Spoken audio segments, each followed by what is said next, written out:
Whose side are you on anyway? In a stunning admission, Donald Trump reveals he gave Iran permission to attack a U.S. military base.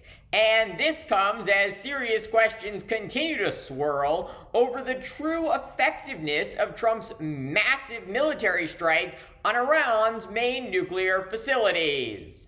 Welcome to the No Spin Zone. Graphs Grievances starts right now.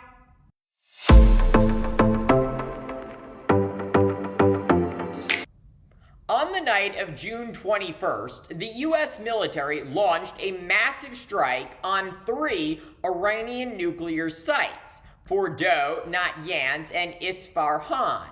The scale was breathtaking. 7 B-2 stealth bombers, each costing over $2 billion, flew from Missouri, carrying 30,000-pound bunker buster bombs.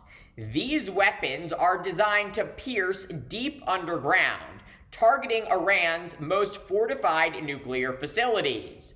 The White House called it a decisive blow to Iran's nuclear ambitions. But 5 days later, we still don't know if it actually worked. That didn't stop President Donald Trump from declaring victory immediately. Within hours, he was all over social media claiming the mission was, quote, completely and totally successful, and that Iran's nuclear program was, quote, obliterated. But here's the truth. No independent verification backs that claim, at least not yet. We're still waiting for clear evidence, and leaks so far from inside the Trump administration suggest the reality is far murkier. A preliminary Defense Intelligence Agency assessment indicates that while the strikes caused some disruption, they probably didn't destroy Iran's nuclear infrastructure. Only one site, Fordow, suffered serious operational damage. Fordow is the most heavily fortified, built deep inside a mountain to withstand attacks.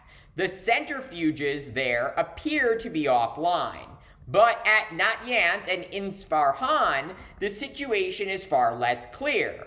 While entrances were sealed, analysts believe key underground components survived. More troubling, U.S. intelligence believes Iran moved much of its enrichment uranium before the bombing. Bottom line, the program is likely delayed, maybe a few months, but far from destroyed. Compare that to Trump's sweeping claim that Iran's nuclear capabilities were, quote, wiped out. Either the intelligence community is wrong or the president is lying. At the NATO summit on Wednesday, June 25th, Trump made it crystal clear how he plans to handle scrutiny of the Iran strikes. Not with transparency or facts, but with outrage. When a reporter asked Trump about intelligence reports suggesting the strikes didn't destroy Iran's nuclear capabilities, Trump snapped. He insisted questioning the outcome was demeaning to the military and said the B-2 pilots who carried out the strikes were, quote, devastated by the media coverage. His message was unmistakable. If you question the strike's success, you're attacking the troops. The truth is, no one is questioning the heroism, skills, or professionalism of those pilots. This isn't about them. It's about the mission they were sent on and whether the commander-in-chief is being honest about what was accomplished. But Trump didn't want that conversation. Instead, he shifts the debate, turns fact checks into loyalty tests, labels dissenters anti-American. Let's be clear, the pilot's dignity isn't in question. The only questions that matter are these. What does the intelligence really say? And what is the current status of Iran's nuclear program? These aren't partisan questions. They are national security questions. And as if all of this wasn't enough, then came this stunning moment also at the NATO summit. You saw that where 14 missiles were shot at us the other day. And they were very nice. They gave us warning. They said, we're going to shoot them. Is 1 o'clock okay?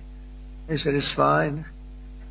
Trump stood before reporters and casually revealed he had advanced warning that Iran would retaliate with an attack on a U.S. base in Qatar before it happened. In other words, Trump knew a counterstrike was coming. And instead of preventing it, deterring it, or preparing the American people for it, he did nothing. He let it happen. To be clear, the full extent of what Trump knew and when is still unfolding. But Trump himself admitted he was informed the attack was coming.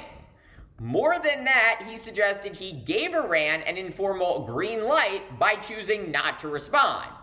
That's not deterrence, that's permission.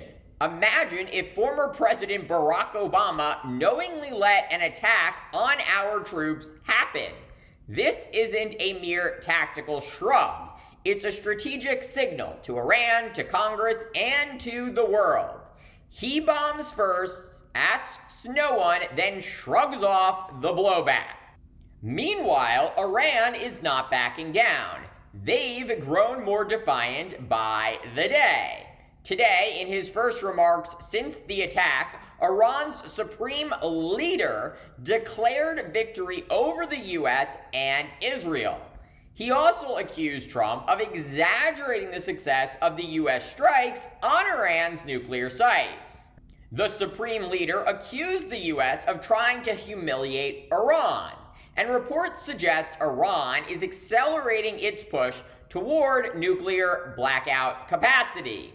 It seems Trump's strikes may have done the exact opposite of what he intended.